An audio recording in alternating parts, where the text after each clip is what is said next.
Hi, everyone. I'm Julie from Streetwise. This is A. Allen. We're super excited to be back on CAN TV. We have a great first show planned for everyone today. So, with no further ado, I'm going to turn it over to my co host, A. Allen, to go ahead and tell you about Streetwise. Streetwise, Streetwise is a great opportunity for anybody that may be looking for employment. Like when I came to Streetwise, I was looking for employment, but I had a, criminal record and I couldn't find employment nowhere. So Streetwise was sort of like the last house on the block for me. And when I came in, it offered me a job opportunity to work for myself to become an entrepreneur. I'm my own boss and I work my own hours and Streetwise has a lot of opportunity. It can be used as a stepping stone for anyone that may be looking for extra money or income. Someone that may have no income, Streetwise is a great opportunity. Plus, we have other opportunities, employment opportunities. Nevertheless, Streetwise is a great opportunity, and that's what I want to do. I want to let you know you too can become a Streetwise vendor. You know, all you have to do is come to Streetwise. We relocated. We at 2009 South State Street. We was on Wilson and Broadway, as some people may know, but now we relocated at 2009 South State Street, and you too can have an opportunity to make some money. Come down for orientation Tuesday and Thursday at 10 o'clock, and we'll start you out with 15 free papers. We'll orientate you with the code of conduct, how to carry yourself in an appropriate and proper manner when you're out in the public selling papers. We'll give you an ID badge. And at Streetwise, we offer a lot of things such as free food, free coffee. We start you out with 15 free magazines. We'll be having the computer service, the computer internet that you can get on and do your little research or look for jobs. And we also have telephone usage. We have coffee, donuts, we have clothing, we have hygiene kits, and we'll give you an ID to sell the Streetwise magazine. So come on down Tuesday or Thursday and make Streetwise work for you. It's a great stepping stone. I've I've been with Streetwise coming April 10 years, and they're really proven to be effective in helping me to earn an honest living. So, thanks, Ellen. Do you want to introduce Suzanne and Hannah to talk about this first segment of the show? Yes, Suzanne. Suzanne. Hi. Hey, Suzanne Hanney. Suzanne Hanney. I like the subjects that you all picked for us. For the cover stories of Madam C.J. Walker and Ida B. Wells. So here's Suzanne to tell you more about the cover stories.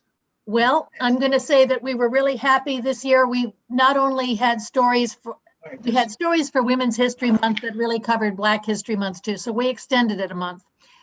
We did Ida B. Wells for our first story and Madam C.J. Walker for our second. Hannah did the story on Ida B. Wells. Hannah, what do you think was the most important thing that you learned out of it, or the first point we ought to stress? Hi, I would say Sarah Hollenbeck of Women and Children First really summed it up well in a quote at the virtual book launch for Michelle Duster's Ida B. Queen book. She said, Ida B. Wells is the patron saint of Black history, Chicago history, women's history, and the history of journalism. And Charles Bethea of the Chicago History Museum also agreed with her, adding that she is the epitome of Maya Angelou's phenomenal woman. And Michelle is, of course, the great-granddaughter of Ida B. Wells. Yes. So yes, she worked, there was a moment when Chicago was considering segregating the schools, and Ida B. Wells worked with Jane Addams so that didn't happen. She, of course, got her start. Alan noted in his piece that they were trying to kick her off a train and she said no, because they were trying to keep her into a segregated car, which would have been with the men who were drinking, and she said no. And so she was ahead of even Rosa Parks there. But she's most known for anti-lynching. A friend of hers who was a grocery store owner who simply competed with a white grocery store owner successfully, was lynched. and she started writing about that. She went to the scene of various lynchings, interviewed the survivors, gave some really detailed accounts. And so I'm going to bridge with that. She was actually a friend of Madam C.J. Walker. Yes. Yes, and she donated to Madam C.J. Walker donated to Ida's anti-lynching campaigns, and then late in her life, Madam C.J. Walker went to Washington as part of a delegation to meet with President Wilson and say, you ought to make lynching a crime. So what else? Is there anything else we can sum up on Ida B. Wells? Ida B. Wells Barnett. Her married name was Barnett, and she hyphenated ahead of her time. Yes, she was certainly an inspiring woman, and her legacy definitely continues today. Right. Okay. And there's going to be a monument to her near the old Ida B. Wells homes, 3700 South. Yes. Cool. Well, thank you very much. I think we want to talk about Madam C.J. Walker a bit. The basis of our story was an interview that Dory McWhorter, the CEO of the YWCA, did with Madam C.J. Walker's great-great-granddaughter, who is Alelia Bundles, and who was a former Washington Assistant Deputy Bureau Chief for ABC News. They interviewed her, and she said that, so Madam C.J. Walker developed a hair growth cream. She had problems with her scalp, and so she developed a cream that had petrolatum and sulfur and then a masking ingredient so that you didn't smell the sulfur.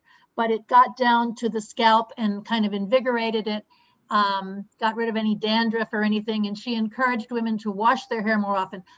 Realize this is the days before people had indoor plumbing, so it was a big deal.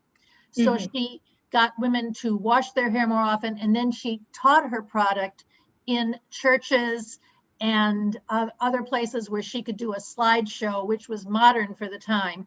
And she would watch to see who asked the best questions and then who had the most magnetic personality. And those were the people that she empowered to be her sales agents.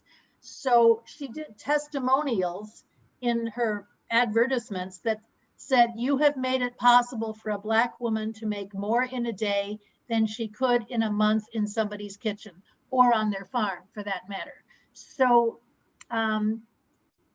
both Dory and Alelia noted that this was the first generation out of slavery. We tend to think of only the Civil War and then the Civil Rights Movement, but there's 100 years in between. And here's these women starting to make inroads. So what Dory also noted is that she helped women create generational wealth. And so we're going to talk, we talked a little bit about the DePaul Women's Business Accelerator. And I think it's time. Our guests from the DePaul Women's Accelerator and the YWCA are here and ready to join us. Okay, so should we talk to Ashley first? We're gonna bring on both Ashley and Kelly together. Okay, we'll bring them on together. So, Kelly, the point you made, that is the reason that I was so eager to interview, well, you noted this, that you noted that again, that it gave them income that was so much more than they would have at a higher level. And Kelly noted that. And Ashley, tell me a little bit about what I really liked interviewing you was that you did what we were talking about. Mr. Johnson at the YWCA talks about how if every Black entrepreneur hired one more person, we would solve the jobs problem. And you did that. You hired a young lady who is a cosmetology graduate, and you're trying to give her direction as to where else she could go. So, in cosmetology. So talk a little bit about what you said about all the other jobs you've created too, because you've hired other people to do other things. You've done your creative strategies, etc. Yes, absolutely. So I have allocated several jobs to different people And that comes from, web design and creating other marketing tools. And especially with the cosmetology grad that kind of lost her passion. And I said, hey, you've spent 1,500 hours and, gone through a state exam and all these things. And you seem to be really passionate about it, up into the point of graduating and getting out into the field. And I think she got a little bit timid and shy. And I said, well, I'll take you under my wing. I got over 10 years worth of experience and I still believe in you. I think you're magical. And, you have that gift and you have the ambition and the insight. And there's so many other avenues within the cosmetology field itself. You don't necessarily have to be behind the chair. You know what I mean? There's like admin and there's, design and there's platform and shows and so many other avenues within the cosmetology field itself that, there are infinite possibilities for her. So I think she's becoming a little bit more motivated and inspired now. And that's Cool. great. You're right. And so this was one specific job, but others as well. Kelly, let's talk a little bit more about how the YWCA is doing that. What you said to me is when you expand it past one woman and put it in the community, it's economic development. Sure. So first, Ashley, great to meet you. And I think that your story is phenomenal. And it's actually exactly what it is that we're attempting to do with our accelerator, because our philosophy is, and let me just back up a little bit, because I have a career in economic development and workforce development and community engagement and all that. And a big part of what economic development is about how do we make communities as a whole healthier?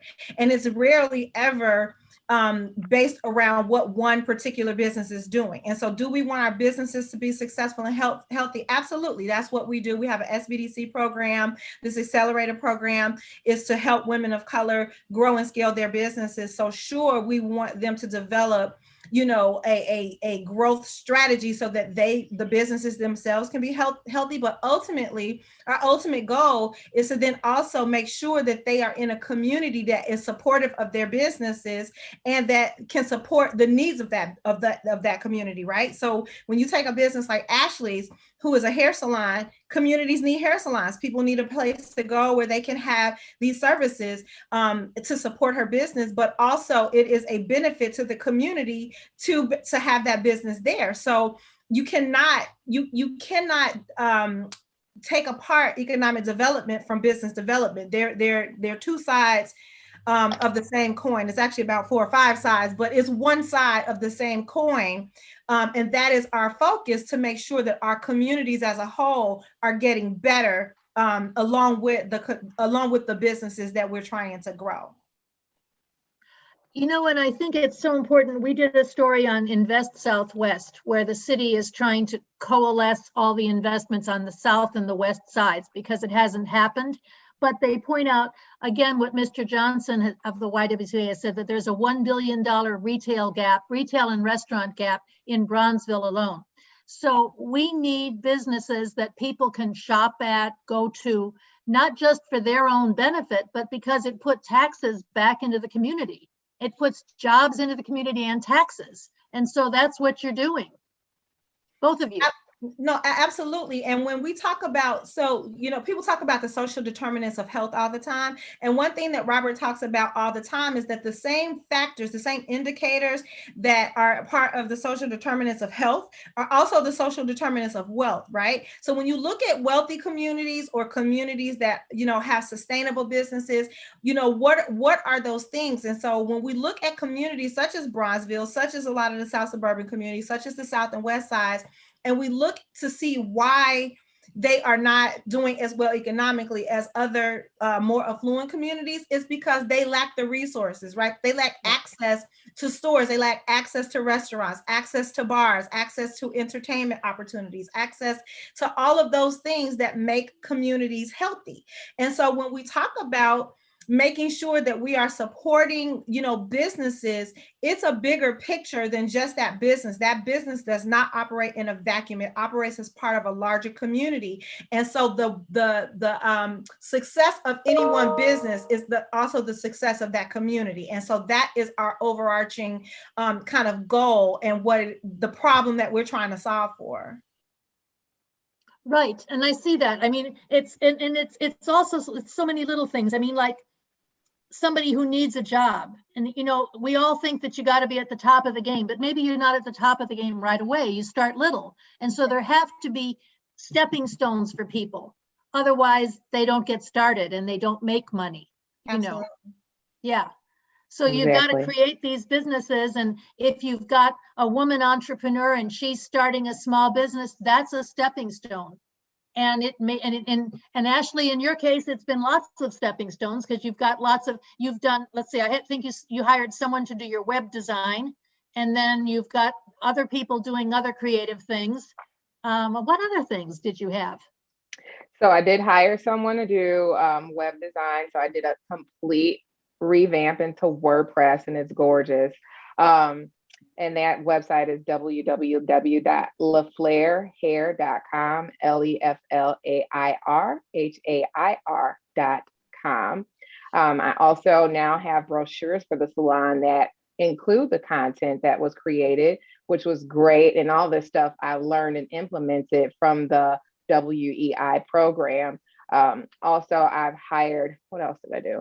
I hired someone to do graphics, like for social media. So like you got like this spinning, galaxy, and then it shoots out into the salon logo, things of that nature that are really, really catchy. You know what I mean? Yeah. And also hired someone else to do cleaning, et cetera, et cetera. So, and honestly, it's been great to be able to bring people on to help with these things and, help employ and empower others, and also give myself a break and be able to just focus on being creative and innovative in the salon still be a wife and mom, of course, as well, too.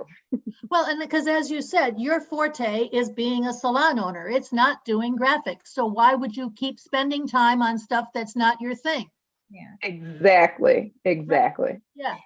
And can I just jump in on that real quick too, because I think that is such an important place to hang a pin, right? Because when we support businesses, and of course, my particular focus is women of color businesses, and so what we have found through this partnership with WEI, that we've also gained another partner, Get Cities, which is a collaborative effort through the city to bring technology professionals together.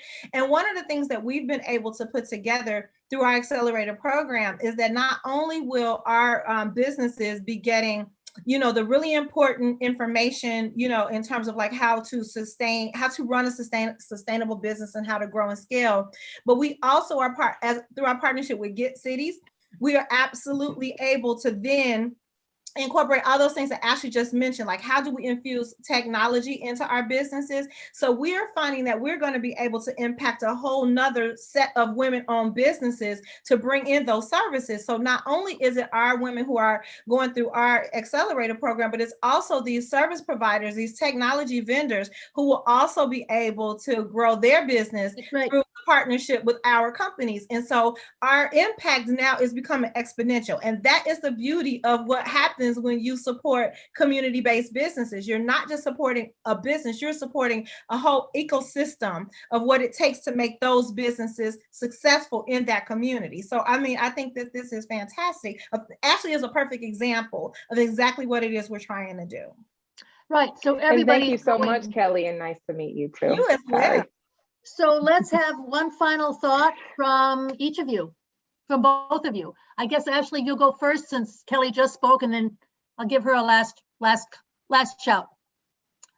Yeah, so it would be amazing if we all can just continue to work together within the communities collectively to help build each other up and grow. And it is something that can be done, and I am so excited to see what this YWCA program is going to bring. I'm sure it's going to be very fruitful, and I'm excited for you. Absolutely, Ashley, and thanks to businesses like yours, this is going to be a really good thing. And so, I guess finally, what I want to say is just to kind of piggyback on everything that's already been said. Our mission, we have a couple of missions. One is, of course, as the YWCA, to eliminate racism and empower women. Through our Economic Empowerment Institute, we want to close the wealth gap between Black families. And then with our accelerator in particular, we want to create places where folks can live, work, play, and pray in their own communities. And so it's businesses like Ashland, like the other fantastic women coming through the WEI program and YWCA accelerator program that's going to help us make this a good story. So I'm looking forward to it. I'm excited about it. Ashley, can't wait to meet you. Know you've been through WEI. We're gonna steal you into the YWCA family as well. So yeah, let's just make this a good thing for all of our communities. I may do one. Yeah, go ahead. No, I just said it's wonderful. This is just wonderful. I love to just see women like us just building and growing with each other. It's amazing. That's right. I may do one more thing. So with WEI, there was your business, and there was another lady who was doing liqueur from Peru. And there was another lady who did a mansion in Logan Square that's a wedding and events venue. And there were some other people that were doing advising for gender equity, which is a lot of telling people how they can be able to, she was advising corporations. Mm-hmm. So these are typically businesses that we would think of as women-centered. But one thing that that Abigail at DePaul said to me is that, even businesses that we think of as women-centered aren't necessarily headed by women.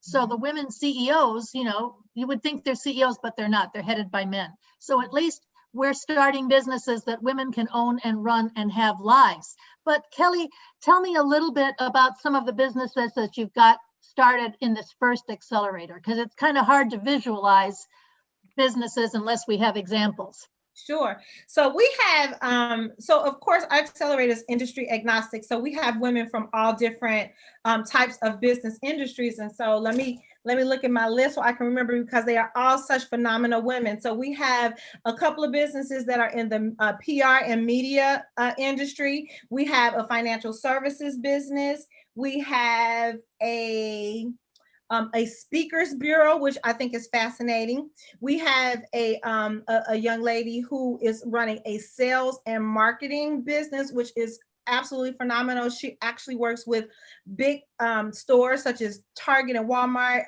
in their supply chain, getting African-American women, I shouldn't say African-American women, but women primarily. For us, of course, is women of color, products in big box stores. We have a syrup manufacturer, Michelle Hoskins, who is like one of the only Black syrup manufacturers in the country, who has really seen an increase in growth since Aunt Jemima stepped down.